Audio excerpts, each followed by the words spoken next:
సజీవుడుగా ఉన్నాడు. మొదటి పఠనము యోబు గ్రంథము 19వ అధ్యాయము 1వ వచనము మరియు 23వ వచనం నుంచి 27వ వచనం వరకు. మొదటి పఠనము యోబు గ్రంథము 19వ అధ్యాయము 1వ వచనము మరియు 23వ వచనం నుంచి 27 వరకు. యోబు ఇట్లనెను, ఎవరైనా నా ఈ పలుకులను గ్రంథమున వ్రాసి ఉంచినచో, లేదా వానిని ఉలితో రాతిపై చెక్కి పదిలపరిచినచో ఎంత బాగుండును. నా విమోచకుడు సజీవుడుగా ఉన్నాడని, ఆయన కడన భూమి మీద నిలిచి తీరునని నేనెరుగుదును.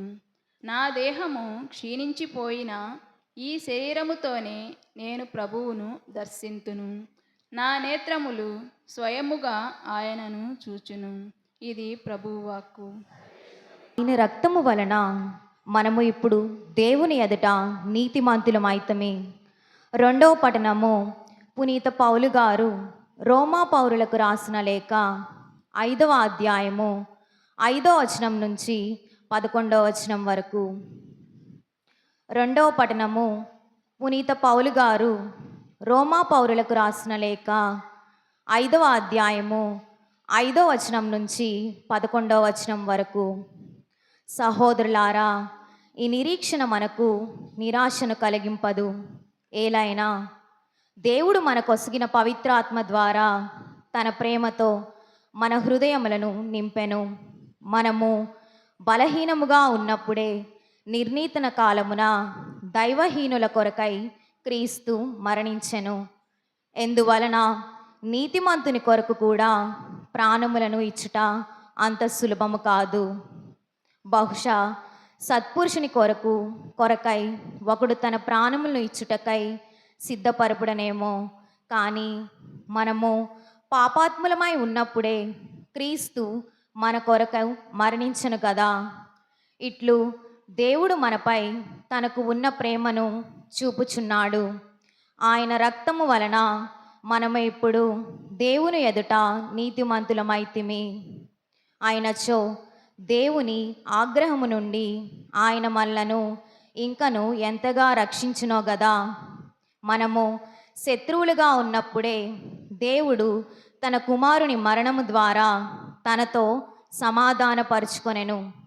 మరి ఇప్పుడు దేవునితో సమాధానపరపబడిన వారమై ఆయన జీవితము ద్వారా ఎంతగానో రక్షింపబడుదుము.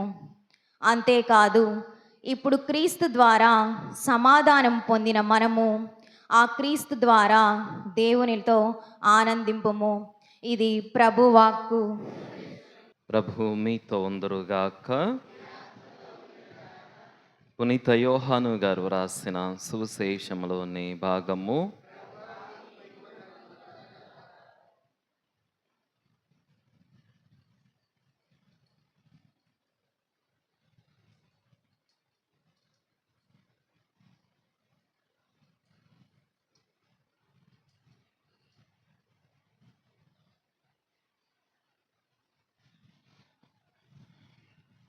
యోహాను శుభవార్త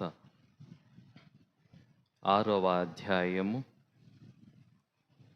37వ వచనము నుంచి 40వ వచనము వరకు.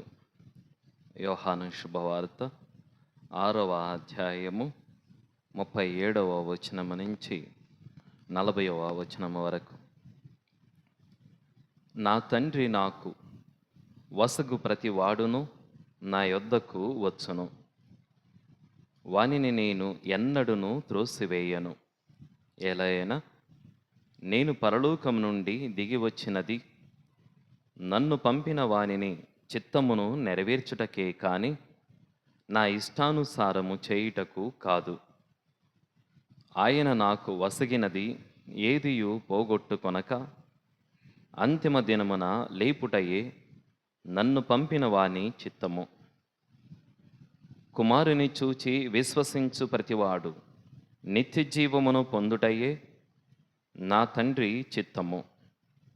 అంతిమ దినమున నేను వానిని లేపుదును అని సమాధానమిచ్చెను. ఇది క్రీస్తు సువిశేషము.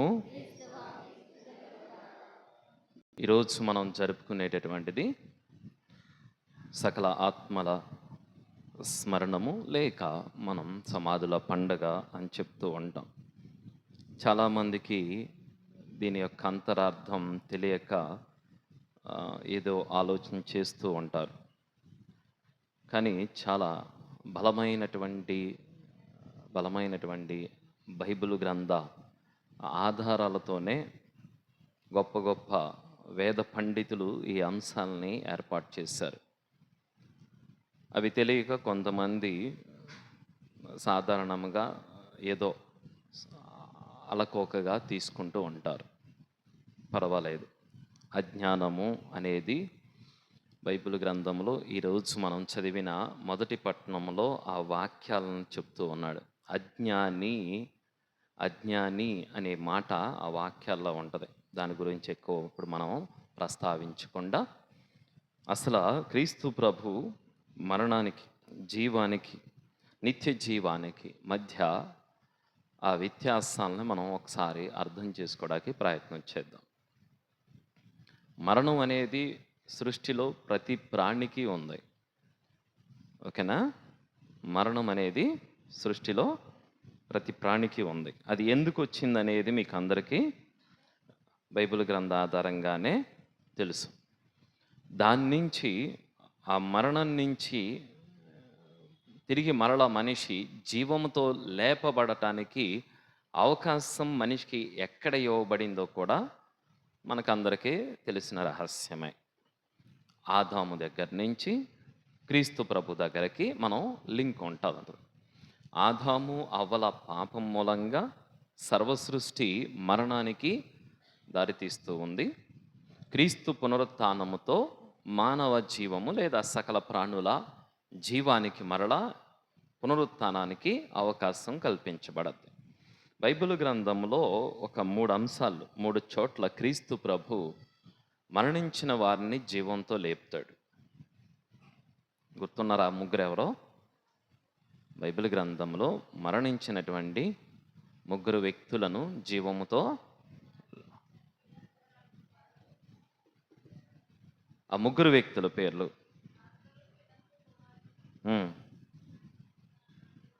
మార్కు శుభవార్త 5వ అధ్యాయము 22వ వచనం ఒకసారి తీసుకోండి. మార్కు శుభవార్త 5వ అధ్యాయము 22వ వచనము.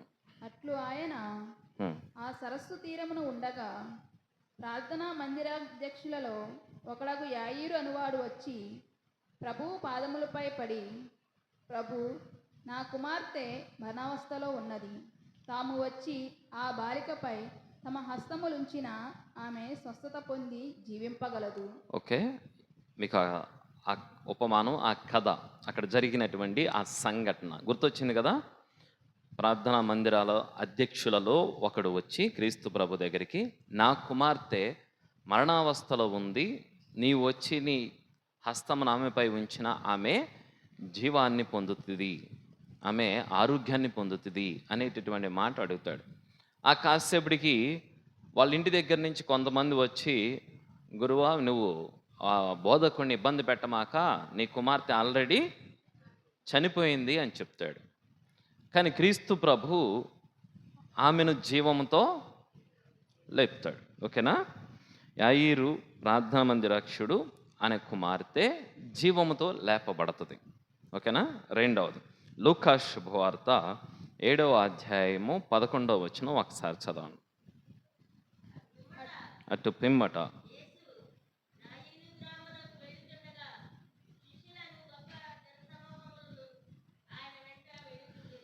గొప్ప జనసమూహము ఆ నాయీను గ్రామము వెంట వెళుతూ ఉండగా ఆ క్రీస్తు ప్రభుని వెంబడిస్తారు. అక్కడ 15వ వచనంలో ఒకసారి గట్టిగా చదవండి. 15వ వచనం ఏమని ఉంటుంది? వెంటనే ఆ మరణించిన వాడు లేచి కూర్చుండి మాట్లాడసాగాను. ఆ మరణించిన వాడు లేచి కూర్చుండి మాట్లాడసాగాను. ఆ నాయీను గ్రామంలో వెళుతూ ఉండగా ఒక వితంతువు కుమారుణ్ణి వాళ్ళు తీసుకొని వెళ్ళిపోతూ ఉంటారు. అప్పుడు ఆ వితంతువు రోధిస్తూ, బాధపడుతూ, ఏడుస్తూ ఉంటుంది. ఆమెను చూసినటువంటి క్రీస్తు ప్రభు ఆ పిల్లవాడిని లెమ్ము అని చెప్తాడు. అంటే మరణించినటువంటి ఆ పిల్లవాడు మరలా జీవముతో లేపబడతాడు. ఓకేనా? ఇది క్రీస్తు ప్రభు చేసినటువంటి రెండవ అద్భుతం, మరణించిన వాడిని జీవముతో లేపటం. ఇక మూడవ వ్యక్తి మీకు అందరికీ బాగా పరిచయస్తుడే, బాగా పరిచయస్తుడే లాజరు.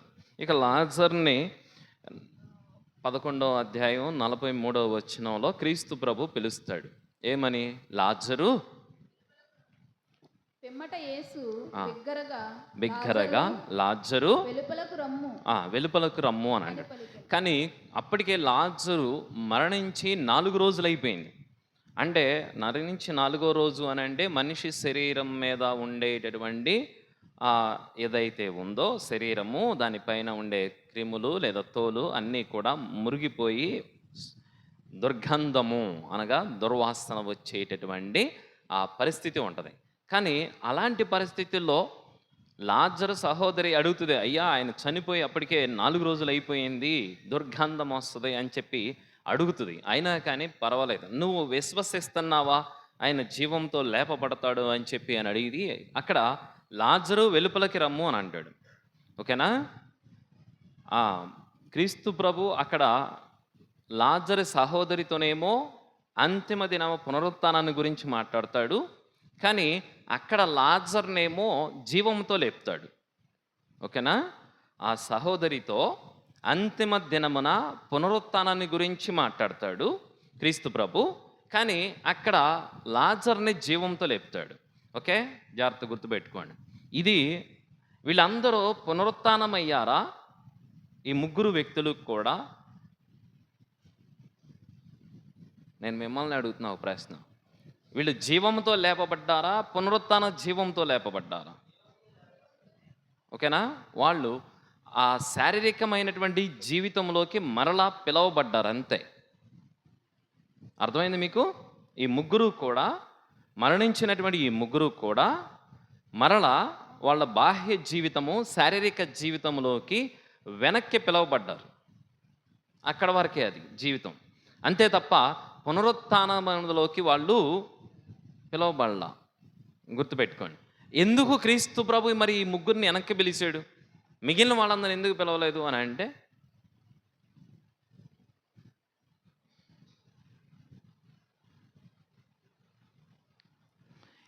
ఈయనకి మరణం మీద కూడా అధికారం ఉందనేది చూపించడానికి. ఓకేనా? ఆయనకి మరణం మీద అధికారం ఉందనేది చూపించడానికి. నీకు ఎట్టి అధికారం ఉంది? విశ్రాంతి దినమున అద్భుతాలు చేస్తున్నావు, నీకు ఏ అధికారం ఉంది? నువ్వు యూదుల రాజు అని చెప్పుకుంటున్నావు, నీకు ఏ అధికారం ఉంది? ఈయనకి ఇలాంటి అధికారం ఎక్కడిది? ఈయన మాటని ఆఖరికి ఆత్మలు కూడా ఆలకిస్తున్నాయి. ఈ వాక్యాలన్నీ ఇప్పుడు చదివితే మీకు ఒక గంట పడద్దు, అందుకే చదవట్లేదు. ఓకేనా? ఈయనకి అధికారం ఎక్కడిది? ఈయన మాటని ఈ ఆత్మలు కూడా ఆలకిస్తున్నాయి. శిష్యులు పడవలో మునిగిపోయేటప్పుడు కూడా ఆ పడవను ఉన్న క్రీస్తు ప్రభు ఆ ప్రకృతిని శాంతింపుము అని అంటే అది మౌనం వహించింది. అలజడలతో తుఫానుతో కొట్టుకుపోయేటటువంటి సమయంలో క్రీస్తు ప్రభు శాంతించమంటే ప్రకృతి కూడా ఆయన్ని ఆలకించింది. అంటే ఆయనకి ప్రకృతి మీద అధికారం ఉంది, ఆత్మల మీద అధికారం ఉంది, మనిషి యొక్క అనారోగ్యం మీద అధికారం ఉంది, వీటన్నిటి మీద అధికారం ఉంది. వాటితో పాటు మనిషి మరణం మీద కూడా ఆయనకి అధికారం ఉంది. దాన్ని చూపించడానికి క్రీస్తు ప్రభు మరణించిన వారిని జీవముతో మరలా వెనక్కి తీసుకొస్తాడు. ఆ విషయం మనం 3 చోట్ల చూస్తాం. 3 సందర్భాల్లో మరణించినటువంటి ఆ వ్యక్తులు జీవంతో వస్తారు. అందుకని క్రీస్తు ప్రభు 3వ రోజున పునరుత్థానం అవడం అనేది మనం చూస్తాం. 3 జీవాలను బయటికి తీసుకొచ్చి 3కి ప్రాణం పోస్తూ ఉన్నాడు. అది మనిషి మరణించిన వ్యక్తి మరలా జీవంలోకి రావటం. ఓకేనా? సో ఈ సందర్భంలో మీకు ఒక ధనవంతుడు గుర్తొచ్చి ఉండాలి. ఒకడు వచ్చి క్రీస్తు ప్రభు దగ్గరికి, గురువా, బోధకుడా, నిత్య జీవం పొందడానికి నేను ఏం చేయాలా అంటాడు. అప్పుడు యేసుప్రభు వాడితో నిత్యజీవం పొందడానికి నువ్వు బోధకుడు అని మంచి గురించి నన్నే అలా అడుగుతున్నావు, నువ్వు ధర్మశాస్త్ర బోధకుడువు కదా, నువ్వు మంచి యూదుడువు కదా, అలాంటప్పుడు నన్ను ఎందుకు అడుగుతున్నావు అని తిరిగి కౌంటర్ క్రీస్తు ప్రభు వేస్తాడు వాడికి. వేసిన తర్వాత కూడా అయితే నువ్వు చేయాల్సిందేంటి, ఆజ్ఞలను అనుసరించుము, 10 ఆజ్ఞల్ని అనుసరించుము అంటాడు. అప్పుడు వాడు ఇవన్నీ కూడా నేను అనుసరిస్తున్నా, ఇంకా నేను నిత్య జీవం పొందడానికి ఏం చేయాలని అడుగుతాడు. అర్థమైందా? మనిషి జీవించడానికి దేవుని యొక్క ఆజ్ఞల్ని పాటిస్తే ఒక ఎత్తు, కానీ నిత్య జీవం పొందడానికి ఇంకొక పద్ధతి ఉంది. ఆ పద్ధతే ఆ ధనవంతుడికి చెప్తాడు. ఏమది? నీకున్న సర్వస్వాన్ని అమ్మేసి ఎవరికి ఇమ్మన్నాడు? పేదలకు దానం చేసి. ఓకేనా? నీకున్న సర్వస్వాన్ని అమ్మేసి పేదలకు ఇచ్చి ఆ తర్వాత నన్ను వెంబడించు. నన్ను వెంబడిస్తే నీవు నిజంగా నిత్య జీవాన్నే పొందుతావు. అదే కదా మనం ఈరోజు చదివినటువంటి సువిశేషంలో మనం చదివే మాట, నాకు వసగబడినది ఏదియు కూడా పోగొట్టుకొనను.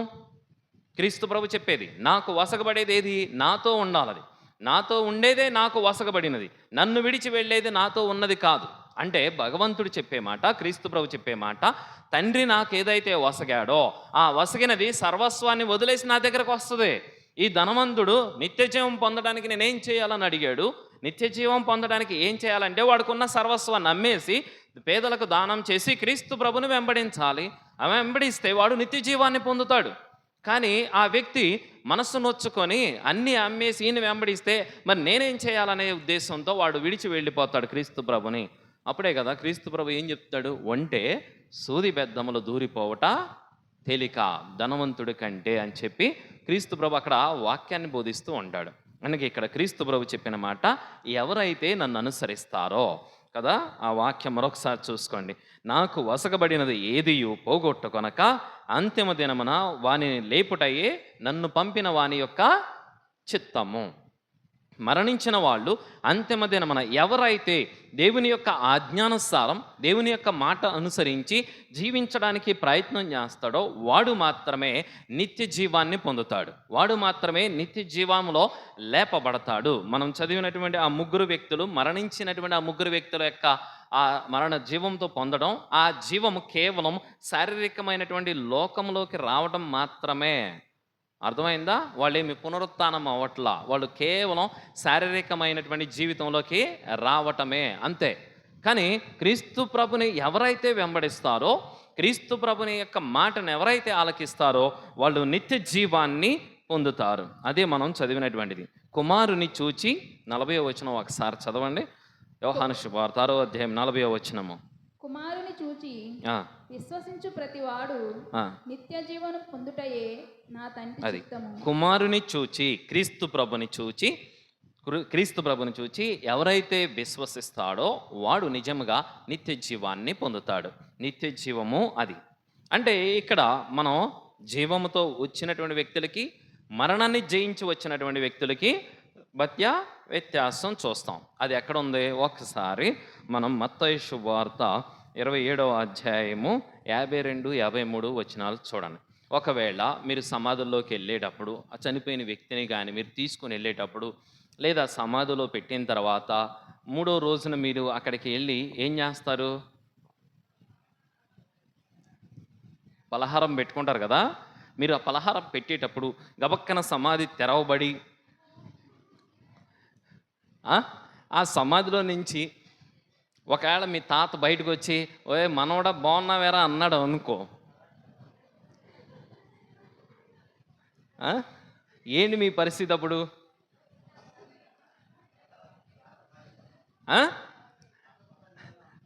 తాత పద ఇంటికి వెళ్దాం అంటారా? ఏమంటారు అప్పుడు? అసలు ముందు అది కొంచెం సౌండ్ వస్తేనే చాలు, ఆ సమాధి తెరిచేటప్పుడు ఆ రాళ్ళు సౌండ్ వచ్చినా చాలు గుండె జారిపోద్ది. గుండె జారిపోయి ఆ చుట్టుపక్కల ఎటు దారుందో పరిగెత్తుతాకి ఎత్తుక్కుంటాం. అవునా? అది. కానీ మనం చదివే ఆ వాక్యంలో మత్తయి శుభవార్త 27వ అధ్యాయంలో ఒకసారి వాక్యం చదవండి. 27వ అధ్యాయం 52వ వచనము. సమాధులు తెరవబడిను, పరిశుద్ధులలో పరిశుద్ధులలో మరణించిన పరిశుద్ధులలో మరణించినటువంటి వాళ్ళల్లో పరిశుద్ధులు ఎవరైతే ఉన్నారో వాళ్ళు అనేకుల దేహములు అనేకుల దేహములు లేపబడిను. అర్థమైందా? ఇందా నేను మీకు చెప్పిన మాట అదే. ఒకవేళ దేహము లేపబడినప్పుడు క్రీస్తు ప్రభు మరణించి అనగా క్రీస్తు ప్రభును సిలువ వేస్తే సిలువ మరణానికి గురైన తర్వాత సమాధుల్లో పెట్టాక 3వ రోజున ఆయన తిరిగి లేపబడేటప్పుడు ఆయనతో పాటు ఆయన కంటే ముందే మరణించినటువంటి అనేక మంది దేహములు అనగా వాళ్ళల్లో మరణించిన వాళ్ళల్లో పవిత్రులు, పరిశుద్ధముగా జీవించిన వాళ్ళు, క్రీస్తు ప్రభు యొక్క మాటను అనుసరించి జీవించిన వాళ్ళు, దేవుని యొక్క చిత్తానుసారం జీవించినటువంటి వ్యక్తుల యొక్క దేహాలు లేపబడుతూ ఉన్నాయి. అర్థమవుతుందా? క్రీస్తు ప్రభు యొక్క మాటని, ఆయన యొక్క వాక్యాన్ని, దేవుని యొక్క చిత్తాన్ని అంగీకరించినటువంటి దేహాలు లేపబడుతూ ఉన్నాయి. ఏమని? అనేకుల దేహములు లేపబడిన. చదువు. యేసు పునరుత్థానము తరువాత వారు సమాధులలో నుండి బయటకు వచ్చి పవిత్ర నగరమునకు ప్రవేశించి వాళ్ళు చాలా మందికి కనిపించారంట. ఇది చరిత్ర, ఇదేమి నాటకం కాదు, బోటకం కాదు. అర్థమైందా? వాళ్ళు వెళ్ళింది పవిత్ర నగరం అంటే ఏంటి? యెరూషలేములోకి వెళ్ళారు వాళ్ళందరూ. ఎవరైతే క్రీస్తు ప్రభుతో పునరుత్థానమయ్యారో, క్రీస్తు ప్రభుతో మరణా నుంచి జీవంతో లేపబడ్డారో, ఆ లేపబడిన వాళ్ళు, వాళ్ళ దేహములు లేపబడినటువంటి ఆ వ్యక్తులు మరలా యెరూషలేము నగరానికి వెళ్ళి అక్కడ అనేక మందికి వాళ్ళు కనిపించడం జరిగింది. క్రీస్తు ప్రభు కూడా అనేక చోట్ల దర్శనాలు ఇచ్చి వాళ్ళందరికీ కనిపించడం అనేది మనం బైబిల్ గ్రంథంలో చూస్తాం. ఇక్కడ క్రీస్తు ప్రభు మరణించి పునరుత్థానమయ్యే మరుక్షణమే, ఆ క్షణంలోనే అనేక దేహాలు, ఏ దేహాలు దేవుని యొక్క మాట ప్రకారం జీవించిన, ఆయన చిత్తానుసారం జీవించిన, పవిత్రమైన జీవితాన్ని జీవించిన, క్రీస్తు ప్రభు ఆశించినటువంటి జీవితాన్ని జీవించిన దేహాలు కూడా లేపబడ్డాయి. వాళ్ళు యెరూషలేములో వెళ్ళి అనేక మందికి కనిపించడం అనేది మనం చూస్తూ ఉంటాం. చదువు. శతాధిపతియు అతనితో అనేకుల దేహాలు 27 ఎక్కడికి వెళ్తున్నారు మళ్ళీ ప్రవేశించి అనేకులకు కనిపించను. అర్థమైంది కదా? ఇప్పుడు మీకు ముందు చెప్పినటువంటి యాయీరు, నాయీను, లాజరు ఏళ్ళ ముగ్గురు యొక్క దేహాలు లేపబడడానికి, ఇక్కడ సమాధుల నుంచి తెరవబడి లేపబడినటువంటి వ్యక్తులకి మధ్య వ్యత్యాసం ఒక్కసారి మనం గమనించాలి. ఓకేనా? జీవంతో లేపబడినటువంటి లాజరు, యాయీరు, నాయీను కుమార్తె, కుమారుడు, వీళ్ళు ముగ్గురు ఇక్కడ క్రీస్తు ప్రభు మరణంతో లేపబడినటువంటి వ్యక్తుల మధ్య వ్యత్యాసం. ఓకే? వాళ్ళు కేవలం బాహ్య ప్రపంచంలోకి మాత్రమే తీసుకొని రాబడ్డారు. ఎవరు? యాయీరు కుమారుడు, నాయీను కుమారుడు, యాయీరు కుమార్తె, లాజరు. వీళ్ళు ముగ్గురు కూడా బాహ్య ప్రపంచంలోకి వాళ్ళ మరలా జీవంతో తీసుకురాబడ్డారు. అంతే తప్ప వాళ్ళు పునరుత్థానానికి తీసుకొని వెళ్ళబడలా. ఎక్కడ మన పునరుత్థానానికి వెళ్ళిన వాళ్ళంటే ఇదిగో ఈ సమాధుల్లో ఉన్నటువంటి వాళ్ళు ఎవరైతే పవిత్ర జీవితాన్ని జీవించారో వాళ్ళు క్రీస్తు ప్రభు మరణించడానికంటే ముందే ఎప్పుడో చనిపోయినటువంటి వాళ్ళందరూ కూడా క్రీస్తు ప్రభు మరలా వారిని ఆయనతో పునరుత్థానాన్ని చేస్తాడు. అదే మనం విశ్వాస ప్రమాణంలో చెప్తాం. ఆయన మరణించి 3వ నాడు సమాధుల్లోనికి వెళ్ళి ఆ సమయం ఏదైతే ఉందో ఆ పవిత్ర సమయం భగవంతుడు మరణించాడని మనం అనుకుంటాం. కానీ ఆయన మరణము అనగా ఇదిగో సమాధుల్లో ఉన్న వారికి ఆయన బోధన అందించడానికి క్రీస్తు ప్రభు వెళ్ళాడనేది మన విశ్వాసం.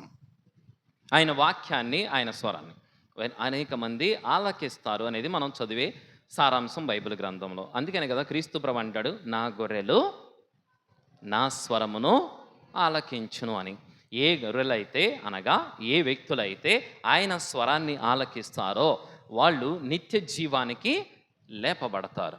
ఏ వ్యక్తులైతే దేవుని యొక్క మాట ప్రకారం జీవించడానికి ప్రయత్నం చేస్తారో, ఏ వ్యక్తులైతే తమ జీవితాన్ని భగవంతుని వైపు మరల్చుకోవడానికి ప్రయత్నం చేస్తారో వాళ్ళు నిత్య జీవానికి లేపబడతారు అనేది మనం చదివేటటువంటి సారాంశం. కాబట్టి ఈరోజు మనం సమాధుల పండగ చేస్తున్నాము లేదా సమాధుల పండగ చేసుకుంటున్నాము అని అంటే దేనికోసం చేసుకుంటున్నాము అని అంటే కేవలం జీవించడానికి కాదు, నిత్య జీవాన్ని పొందడం కోసం లేదా నిత్య జీవాన్ని అనుగ్రహించడం కోసం, నిత్య జీవంలో భాగస్థుల్ని చేయటం కోసం మనం సమాధుల పండగ చేసుకుంటున్నాం.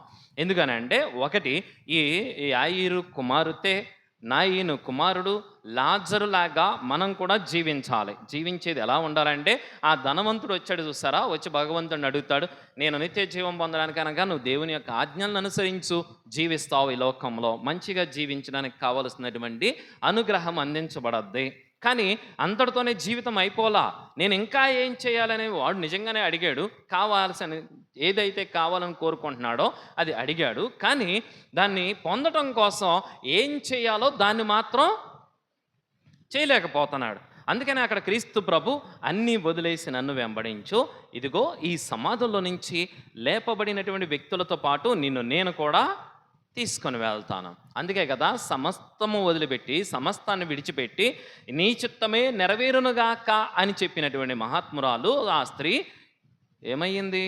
ఆత్మశరీరాలతో మోక్షమునకు ఎత్తబడింది అనేది మనం చదువుతాం. అర్థమైందా? ఆత్మశరీరాలతో మోక్షమునకు ఎత్తబడింది. ఎందుకు ఎత్తబడింది అంటే ఆమె ఈ ధనవంతుల్లాగా నా కుటుంబం ఏంటి, నా భర్త, నా పిల్లలు, నా సంతానం, నా వంశోద్ధారకులు అని ఏం చెప్పలామా?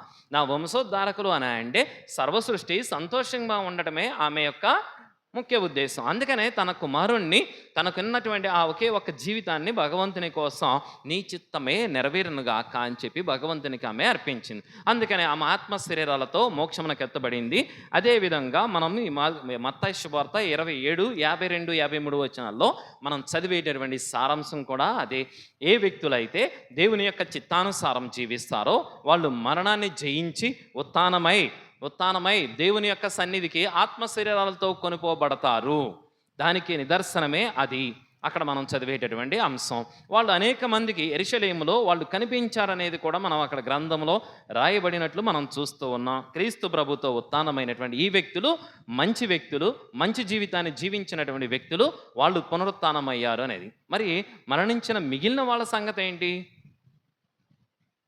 ఈరోజు మనం చేయాల్సింది అదే. ఆ మరణించిన వాళ్ళల్లో మిగిలిన వాళ్ళ సంగతి ఏంటి? ఈరోజు నువ్వు నేను చేసేది అదే. ఏంటిది? ఆ మిగిలిన వాళ్ళ కోసం ప్రార్థించడం. అర్థమవుతుందా? ఆ మిగిలిన వాళ్ళ కోసం ప్రార్థించడం మనం చేయాల్సింది. ఎవరైతే ఇప్పుడు మనం సమాధుల్లోకి వెళ్ళి తెరిసి, గొరుముత్సు భాగ్యమ్మ తాతగారి పేరేంటి? సిగ్గుపడుతుంది చెప్పడానికి.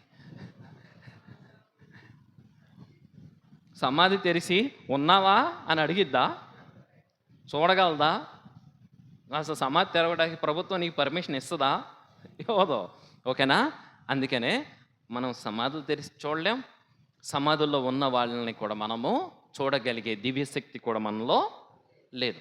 అందుకనే వాళ్ళు ఉన్నారా లేదనేది మనకు తెలియదు. కాబట్టి అంటే ఆ సమాధుల్లో మన యొక్క బాధ్యత ఏంటి అని అంటే, ఆయన మరణించినటువంటి ఏ వ్యక్తి అయితే ఉన్నాడో, ఒకవేళ ఆయన దేవుని యొక్క సన్నిధిలో ఉంటే నువ్వు చేసే ఏ ప్రార్థన అయినా సరే ఆయన దగ్గరకు చేరుతుంది. వాళ్ళు నీ తరపున దేవునికి విన్నవించుకుంటారు. రెండు విధాలా మీకు అది దేవుని యొక్క అనుగ్రహాన్ని అందిస్తుంది. ఒకటి, నువ్వు చేసే ప్రార్థన నీ పూర్వీకుల మరణాన్ని జయించడానికి, పునరుత్థానానికి సహాయపడద్ది. ఒకవేళ వాళ్ళు పునరుత్థానంలో ఉండి దేవుని యొక్క సన్నిధిలో ఉంటే నీ ప్రార్థన వారి దగ్గరికి చేరి వాళ్ళు నీ తరపున, నీ కుటుంబం తరపున, నీ బంధువుల తరపున, నీ తరపున వాళ్ళు దేవుని యొక్క సన్నిధిలో నిన్ను ప్రార్థించడానికి అవకాశం ఉంటుంది. అర్థమైంది నేను చెప్పింది ఇప్పుడు? అందుకనే మనం ఈ సమాధుల పండగనే స్మరణ చేసుకునేది. ఉత్థానమైన వాళ్ళు ఆల్రెడీ ఆయనతో వెళ్ళిపోతారు, భగవంతునితో వెళ్ళిపోతారు, ఆయన సన్నిధికి వెళ్ళిపోతారు, ఆయనతో నిత్య జీవంలో ఆయన భాగస్థులు అవుతారు. కానీ ఎవరైతే మిగిలిపోయారో, ఎవరైతే దిక్కులేని ఆత్మలుగా మిగిలిపోయారో, ఎవరి కోసమైతే మన ప్రార్థన ఉపయోగపడుతుందో వారందరినీ కూడా మనము స్మరణ చేసుకోవాలి. ఆ మరణించిన వాళ్ళలో ఎంతమంది ఎవరు ఉత్థానమయ్యారు, ఎవరు పునరుత్థానమయ్యారో అనేది మనకు అవగాహన లేదు. కాబట్టే దిక్కులేని ఆత్మలతో కలిపి అందరి ఆత్మల కోసం ప్రార్థన చేయడం కోసమే శ్రీ సభ అనగా కథోలిక విశ్వాసం మనకి ఈ రోజును ప్రత్యేకమైనటువంటి రోజుగా కేటాయించింది. అందుకనే అందరము కూడా మరణించిన ప్రతి ఒక్క వ్యక్తిని స్మరణ చేసుకోవాలి, జ్ఞాపకం చేసుకోవాలని గుర్తుపెట్టుకోవాలి, వాళ్ళ కోసం ప్రార్థన చేయాలి అని. అర్థమైందా? అందుకనే సమాధుల పండగ. అర్థమైంది కదా? మనం జీవించడం ఒక ఎత్తు, నిత్య జీవంలో పాలు పంచుకోవడం ఒక ఎత్తు. నిత్య జీవంలో ఉన్న వాళ్ళు ఆల్రెడీ దేవుని యొక్క సన్నిధిలో ఉంటారు. ఇదిగో మనం చదివినటువంటి మత్తయి శుభవార్త 27, 52, 53 వచనాల్లో విన్నటువంటి మాట ప్రకారం ఎవరైతే ఇంకా నిత్య జీవిత యోగ్యాన్ని పొందలేదో వాళ్ళ కోసం మనం ప్రార్థన చేయాలి. మీకు అందరికీ తెలుసు కదా, ఇద్దరు ధనవంతుడు లాజరు కదా, బాగా మీకు గుర్తుండే కదా. ఎక్కడోడు అక్కడోడు, అక్కడోడు ఇక్కడోడు, ఎవరికే సంబంధం ఉండదు అబ్బాయి, అక్కడోళ్ళు అక్కడే, ఇక్కడోళ్ళు ఇక్కడే అని అంటాడు కదా. కానీ మరి ఇక్కడ ఉన్న వాళ్ళ సంగతి ఏంటంటే వాళ్ళ కోసం మనం నిరంతరము దేవుని ప్రార్థన చేస్తూ ఉండాలి, బంధన చేస్తూ ఉండాలి. భగవంతుడు ఎవరికి భగవంతుడు అని అంటే మన నిర్గమకాండంలో 3వ అధ్యాయము 6వ వచనంలో మనం బాగా చదువుతాం. మండుచున్న పొద మీకు అందరికి తెలుసు కదా, మండుచున్న పొద మీకు అందరికి తెలుసు కదా. మాట్లాడరేంటి? ఎప్పుడు చూసారేంటి మీరు? తెలుసు అంటున్నారు. ఓకే, బైబిల్ గ్రంథంలో మనం చదివేది ఆ మండుచున్న పొద దగ్గర మోషేతో భగవంతుడు సంభాషించే మాటల్లో ఆ 6వ వచనం ఏమని ఉంటుంది అక్కడ? త్వరగా.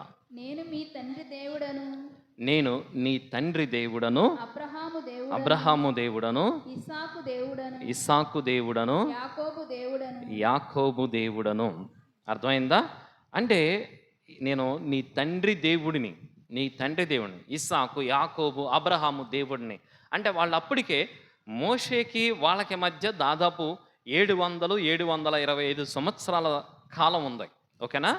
725-700 సంవత్సరాల కాలం ఉంది. అంటే మోషే భగవంతుడు దర్శనమిచ్చే సమయానికి అప్పటికి సమయం 700 సంవత్సరాల కాలం. అబ్రహాం చనిపోయి, మరి 700 సంవత్సరాల క్రితం చనిపోయిన అబ్రహాము గురించి దేవుడు చెప్పే మాట ఏంటి? నేను నీ తండ్రి దేవుడను, అబ్రహాముకి, ఇస్సాకు, యాకోబు దేవుణ్ణి. అంటే నేను జీవించే వారికి దేవుణ్ణి తప్ప మరణించిన వారికి కాదు. అంటే వాళ్ళు జీవంతో ఉన్నారనడానికి అది నిదర్శనం. అర్థమైందా? అది నిదర్శనం. ఇంకొక చోట మనకి మత్తయి శుభవార్త 19వ అధ్యాయం ఒకసారి తీసుకోండి. మత్తయి శుభవార్త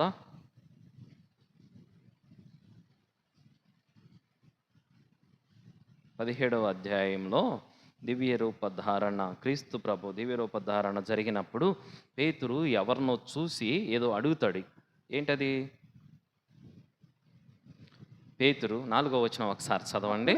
అప్పుడు పేతురు ప్రభు మనము ఇచ్చట ఉండుట మంచిది, నీకు అనుమతి అయినచో నేను నీకు మోషేకి ఏలియాకి 3 శిబిరములను ఏర్పాటు చేస్తాను. ఓకేనా?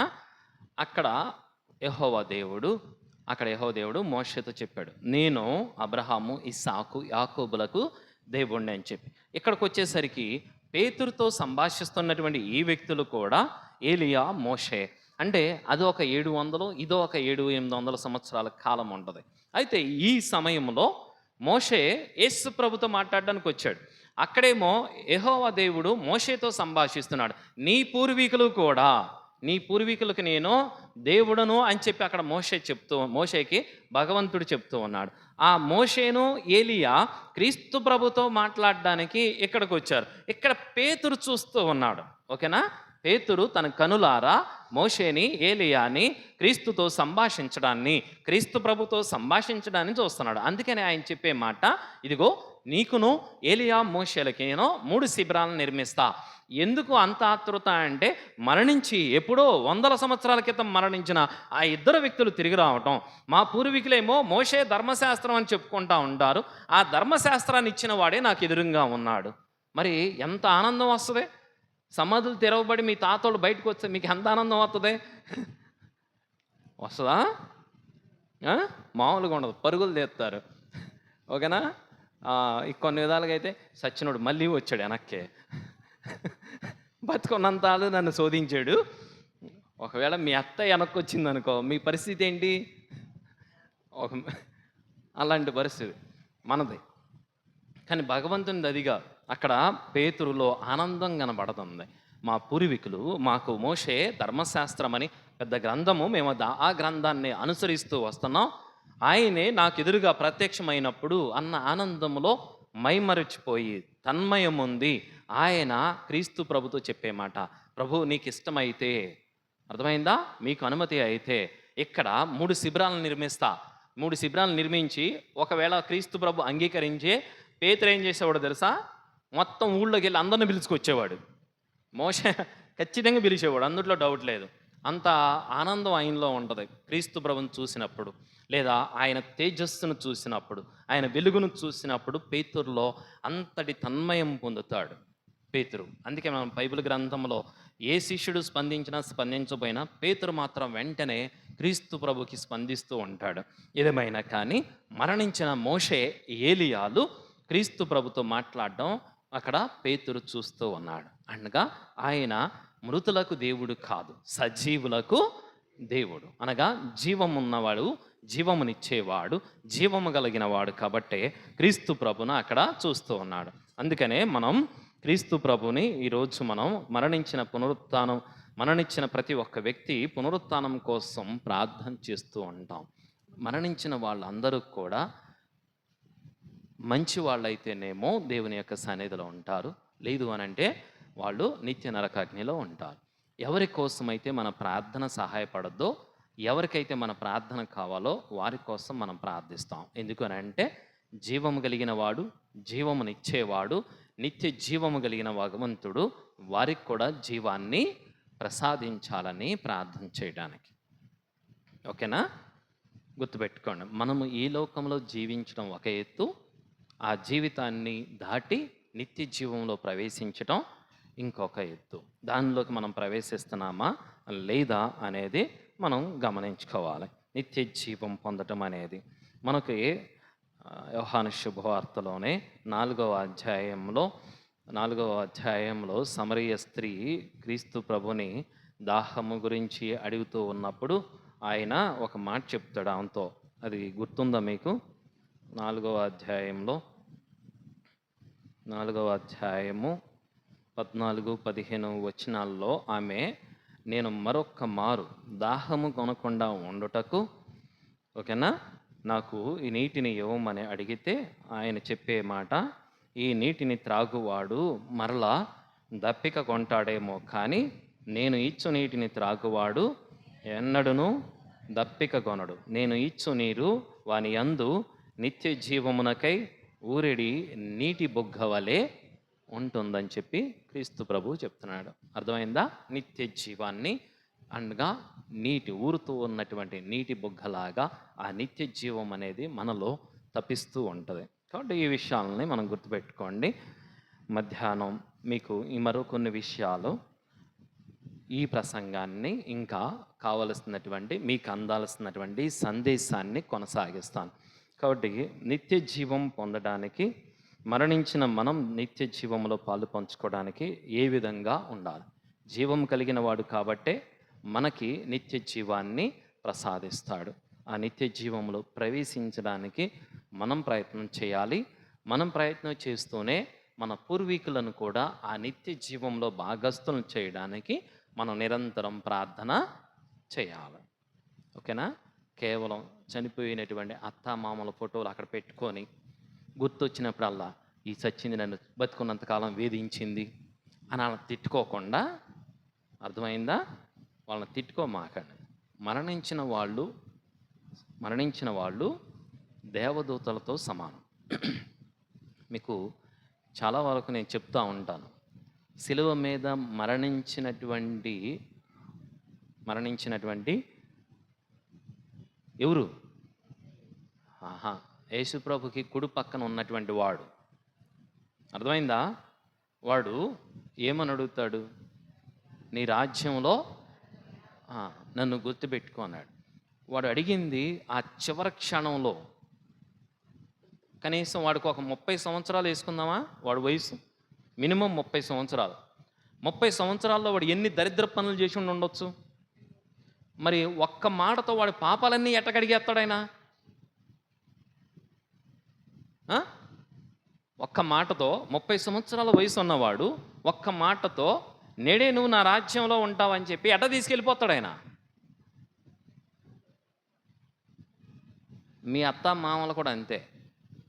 బతుకున్నంతసేపు నిన్ను వేధించి ఉండొచ్చేమో, కానీ వాళ్ళు చనిపోయేటప్పుడు భగవంతుణ్ణి పశ్చాత్తాప హృదయంతో ఒక్క మాట అడుగుండొచ్చుగా. అర్థమైందా నేను చెప్పేది? ప్రభు, నేను బతికున్నంత వరకు చాలా పాపం చేశా, ఘోరమైన పాపం చేశా. నా కూతుర్ని, నా కోడల్ని, అల్లుల్ని అందరిని వేధించా, నా ఇరుగు పొరుగు వారిని వేధించా. ఇదిగో నేను పశ్చాత్తాప హృదయంతో ప్రార్థన చేస్తున్నానని ఒక్క మాట అడిగి ఉంటే, అడిగింది అనుకో, ఆమె ఎక్కడ ఉంటుంది? వాళ్ళు ఎక్కడ ఉంటారు? దేవుని రాజ్యంలో ఉంటారు. మరి నువ్వు ఫోటో చూసినప్పుడు తిడతా ఉంటే